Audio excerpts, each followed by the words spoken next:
Hello everyone, welcome to Sanmarga classes. ಕಕ್ಷೆಗಳ ಪರಿಚಯ ಅಧ್ಯಾಯದ 13ನೇ ಪ್ರಶ್ನೆಯನ್ನ ಗಮನಿಸಿ. ಆಸ್ಪತ್ರೆಯಲ್ಲಿ ತಾಪಮಾನವನ್ನ ಪ್ರತಿ ಗಂಟೆಗೆ ದಾಖಲಿಸುವ ನಕ್ಷೆಯು ಕೆಳಗಿನಂತಿದೆ. ನಕ್ಷೆಯನ್ನ ಗಮನಿಸಿ ಮತ್ತು ಕೆಳಗಿನ ಪ್ರಶ್ನೆಗಳಿಗೆ ಉತ್ತರಿಸಿ. ಪ್ರಶ್ನೆ ಏನಿದೆ, ಮಧ್ಯಾಹ್ನ 12:30ಕ್ಕೆ ರೋಗಿಯ ದೇಹದ ಉಷ್ಣತೆ ಎಷ್ಟಿತ್ತು?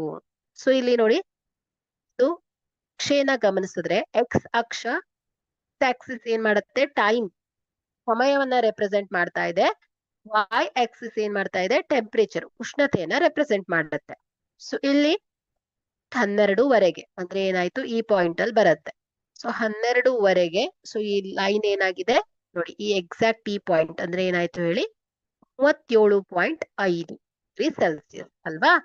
ಹಾಗಾದ್ರೆ ಉತ್ತರ ಏನಾಗತ್ತೆ ಹೇಳಿ, ಮಧ್ಯಾಹ್ನ 12:30ಕ್ಕೆ ರೋಗಿಯ ದೇಹದ ಉಷ್ಣತೆ ಏನಿತ್ತು ಹೇಳಿ, 37.5 ಡಿಗ್ರಿ ಸೆಲ್ಸಿಯಸ್ ಆಗಿದೆ. Thank you.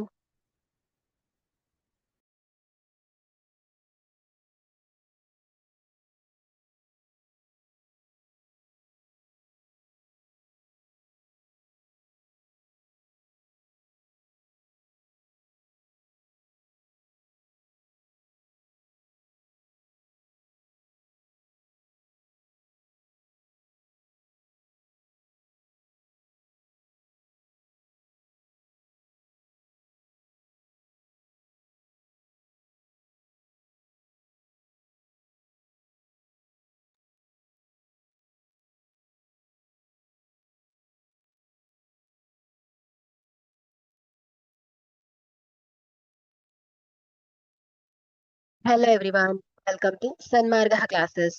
ಕಕ್ಷೆಗಳ ಪರಿಚಯ ಅಧ್ಯಾಯದ 13ನೇ ಪ್ರಶ್ನೆಯನ್ನ ಗಮನಿಸಿ. ಆಸ್ಪತ್ರೆಯಲ್ಲಿ ರೋಗಿಯ ತಾಪಮಾನವನ್ನ ಪ್ರತಿ ಗಂಟೆಗೆ ದಾಖಲಿಸುವ ನಕ್ಷೆಯು ಕೆಳಗಿನಂತಿದೆ. ನಕ್ಷೆಯನ್ನ ಗಮನಿಸಿ ಮತ್ತು ಕೆಳಗಿನ ಪ್ರಶ್ನೆಗಳಿಗೆ ಉತ್ತರಿಸಿ. ಎರಡನೇ ಪ್ರಶ್ನೆ ಏನಿದೆ, ದೇಹದ ಉಷ್ಣತೆ ಯಾವ ಸಮಯದಲ್ಲಿ ಗರಿಷ್ಠವಾಗಿತ್ತು? ಈ ನಕ್ಷೆಯನ್ನ ಗಮನಿಸಿದ್ರೆ ರೆಪ್ರೆಸೆಂಟ್ ಮಾಡತ್ತೆ, ವೈ ಟೆಂಪರೇಚರ್ ಉಷ್ಣತೆಯನ್ನ ರೆಪ್ರೆಸೆಂಟ್ ಮಾಡುತ್ತೆ. ಇಲ್ಲಿ ದೇಹದ ಉಷ್ಣತೆ ಯಾವ ಸಮಯದಲ್ಲಿ ಗರಿಷ್ಠವಾಗಿತ್ತು ಅಂತ ಕೇಳಿದ್ದಾರೆ.